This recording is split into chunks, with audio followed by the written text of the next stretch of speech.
together. Right.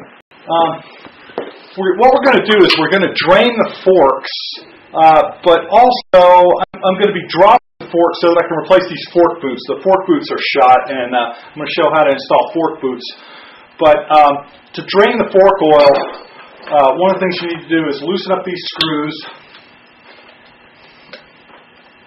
in order to get these tops off the forks. Removing the tops of the forks will make the oil drain faster, and also you have to remove the caps in order to add the fresh fork oil. So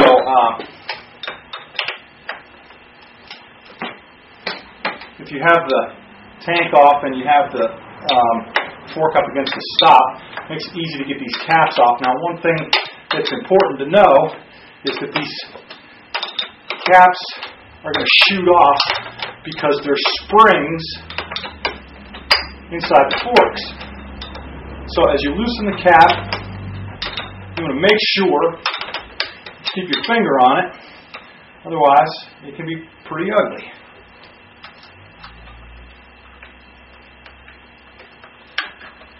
Okay. It's not under a whole lot of pressure. But all right, so there's one fork cap, and then we'll do the other one. So cut it off. On the fork caps, there's these O-rings, and you can get them from BMW, but you can also get them at the hardware store. I forget what size they are, but if you take it off, you can get something close. It's not rocket science. I reuse them. If they're not leaking, they don't need to be replaced.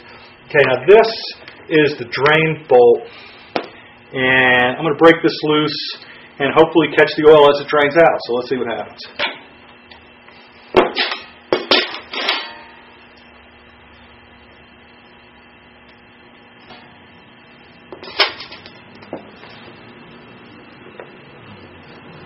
Okay, now this oil is pretty cruddy.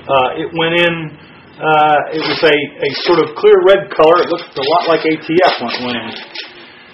And now we'll do the other one.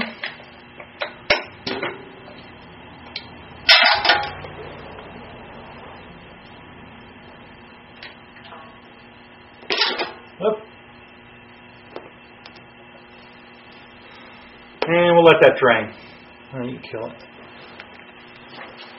Okay, they're about drained. Now the washers that go on these drain plugs, first of all, the BMW parts fiche is wrong. If you buy the ones in the fiche, you will not get the right parts. These are the same washers that fit the drain for the water pump. And you can reuse these things. You can reuse them several times. But they do get work hardened because they're copper, and you can buy new ones. You can use electrical ring terminals. You cut off the crimp thing. Even if they're chrome, they're going to be soft metal.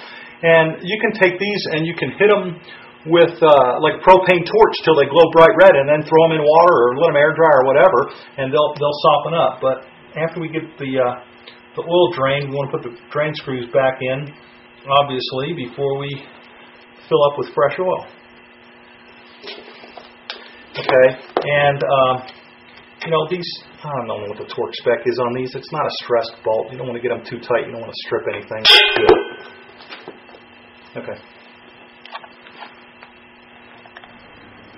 I have 600 cc's of 10-weight fork oil and a funnel. I put the caps, the drain plugs back in. So I'm going to carefully pour this in here and hope that I don't spill any, because if I spill it, then I won't know how much I got in there. Everything locked, it'll all go real smoothly, and I won't have a conniption or a mess.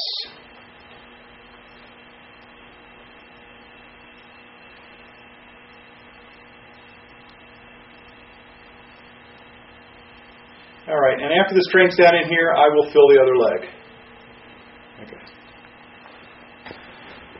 Okay, I'm not going to replace these O-rings because they weren't leaking, but there's this little spacer here, and the spring's below that, so the trick to this is you need to hold it down and carefully get it started. You don't want to get it cross-threaded. You want to make sure that it's going on there nice and smoothly, and then you can take your finger off it, in good shape. So what I'm going to do is screw this guy in here. And then I'm going to screw the other one in. And you'll notice that the fork tubes themselves are about flush with the top clamp, and this cap sticks up above it. That's about how you want to set these things up unless you've got a lowered bike. So again, this doesn't need to be super torqued. This is just a plug. So now I'm going to do the other side.